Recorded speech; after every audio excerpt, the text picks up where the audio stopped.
जय माता दी, हर हर महादेव। आप सभी का स्वागत है आपके अपने धार्मिक चैनल श्री शक्ति संगम पर। माता रानी आप सभी के अन्न धन के भंडारे भरे रखे और अपनी कृपा दृष्टि आप सभी पर बनाए रखें। तो आज की इस वीडियो के माध्यम से आप सभी के इस सवाल का कि क्या मंत्रों का जाप चलते फिरते उठते बैठते कर सकते हैं का जवाब दिया जाएगा। तो इसलिए वीडियो को बिना स्किप किए पूरा देखना ताकि आप सभी को इस सवाल का जवाब मिल सके, क्योंकि आप सभी में से बहुत से लोगों के मन में ये भय रहता है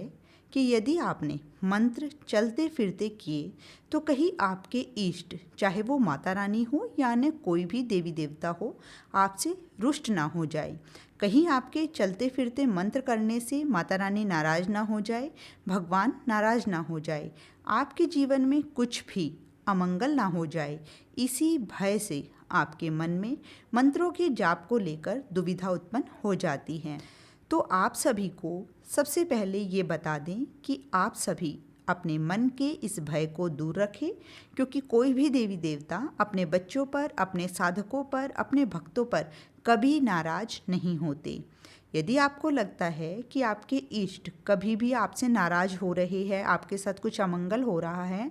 तो वो होता है हमारे गलत कार्यों से, किसी को बेवजह दुखी करने से, या फिर जो हमारे बुरे कर्म कभी हमसे जाने अनजाने में हो जाते हैं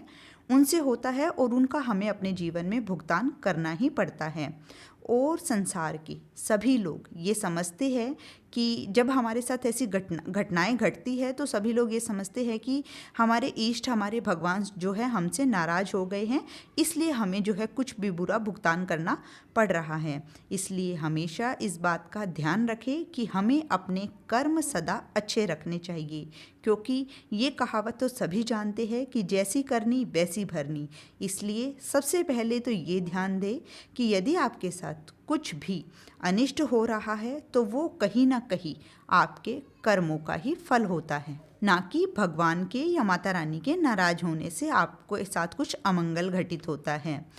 देवी देवता कभी भी किसी के साथ कुछ गलत नहीं करते, क्योंकि जो माता रानी होते हैं या आपके जो भी इष्ट हैं, उनका हृदय तो इतना विशाल होता है कि चाहे हम लोग लाख गलती क्यों ना कर दे, और फिर यदि हम सच्चे हृदय से, सच्चे मन से अगर हम माफ़ी मांग लेते हैं तो माता रानी का तो हृदय मोम की भांति पिघल जाता है अपने बच्चों के लिए, अपने भक्तों के लिए। तो आप सभी जो है ध्यान से समझिए कि जब भी हम मंत्र जाप करते हैं तो उसका उद्देश्य हमारी ओर से माता रानी को या अपने इष्ट को प्रसन्न करना होता है। लेकिन यदि वास्तविकता को समझा जाए तो वास्तविकता जो है इससे काफ़ी अलग है। आप सभी को बता दें कि मंत्र जाप से क्या होता है, हमारा एकाग्र चित्त होता है, हमारा जो मन होता है वो एकाग्र होने लगता है, हमारी आत्मा की शुद्धि होती है, क्योंकि बार बार एक ही मंत्र का जब हम जाप करते हैं, सपोज करो आप अगर माता रानी के मंत्र का जाप कर रहे हैं तो उसमें माँ या माँ से जुड़ा हुआ जो भी नाम होगा, आप उसको जब बार बार अपनी जिह्वा पर उसका रटन करेंगे तो उससे जुड़ी हुई जो भी सकारात्मक ऊर्जाएं होंगी उसको आप अनुभव कर सकते हैं उस समय पर। और जिससे क्या होता है, हमारा जो मन होता है वो पवित्र हो जाता है, हम मन, वचन और कर्म से शुद्धि ग्रहण कर लेते हैं, जिससे क्या होता है हमें सभी क्षेत्रों में, जीवन के सभी क्षेत्रों में, आध्यात्मिक क्षेत्र में, भौतिक क्षेत्र में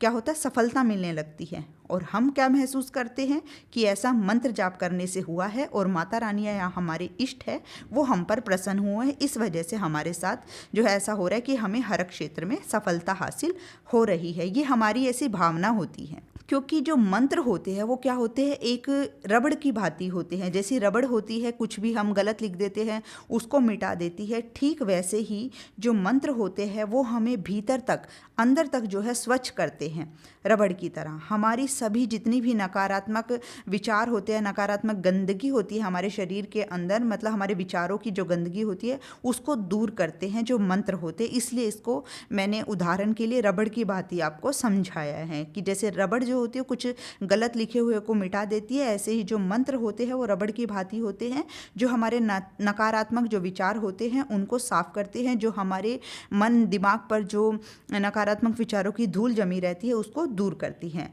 तो यदि आप सभी चलते फिरते मंत्र जाप करेंगे तो उसका प्रभाव जो है आपको नहीं देखने को मिलेगा। रीज़न ये है कि जब हम शारीरिक रूप से बैठते हैं, एक निश्चित समय पर जब हम मंत्र करने लगते हैं, मंत्र का जाप करने लगते हैं, एकांत अवस्था में जब बैठकर हम लोग जो है ध्यान करते हैं, तो हमारा जो नाम लेने का जो मतलब हम जब नाम जप करते हैं तो हमारा जो ध्यान होता है वो उस मंत्र पर ही केंद्रित हो जाता है। लेकिन जब हम चलते फिरते मंत्र करते हैं, तो मंत्र का जाप करते हैं, तब हमारा जो है मन से यानी कहने का मतलब जिह्वा से तो हम लोग रटन करते रहते हैं, लेकिन हमारी जो बुद्धि होती है वो कहीं ना कहीं घूमती रहती है। जब भी चलते फिरते मंत्र का जाप करेंगे तो ऐसा प्रभाव आपको देखने को नहीं मिलेगा जैसा कि आप एकाग्र जगह पर बैठकर, एकांत जगह पर बैठकर एकाग्र मन से करोगे। तो इसका अर्थ यह कदापि नहीं होगा कि जैसे यदि आप किसी भी मंत्र का, जैसे माँ के किसी भी मंत्र का चलते फिरते जाप करोगे तो आप ऐसा मत समझना कि माँ नाराज हो जाएगी या प्रसन्न हो जाएगी। ऐसा कदापि नहीं है। इसका केवल और केवल एकमात्र अभिप्राय यह है कि जब भी आप चलते फिरते मंत्र जाप करेंगे तो उस समय क्या होगा, आपकी बुद्धि स्थिर नहीं होगी,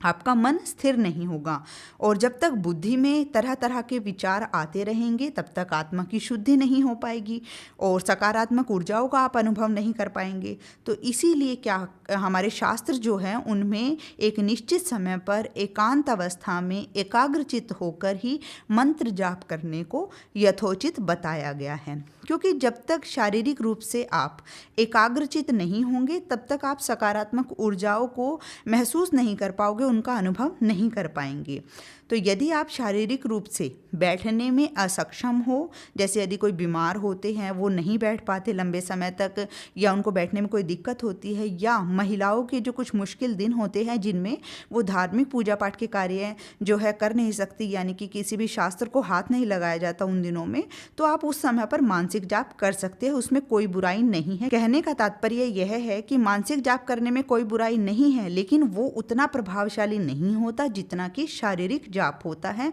यानी जब आप एक निश्चित समय पर एकांत अवस्था में जब बैठकर आप किसी भी मंत्र का जाप करते हैं वो ज़्यादा प्रभावशाली होता है, क्योंकि जब मानसिक आप जाप करते हैं उस समय हमारी जिह्वा पर तो माता रानी का या आपकी इष्ट का नाम आप मंत्र रूप में जो है लेते रहते हैं, लेकिन फ़र्क क्या होता है, फ़र्क ये होता है कि आपकी इंद्रियां जो है वो संतुलित नहीं हो पाती।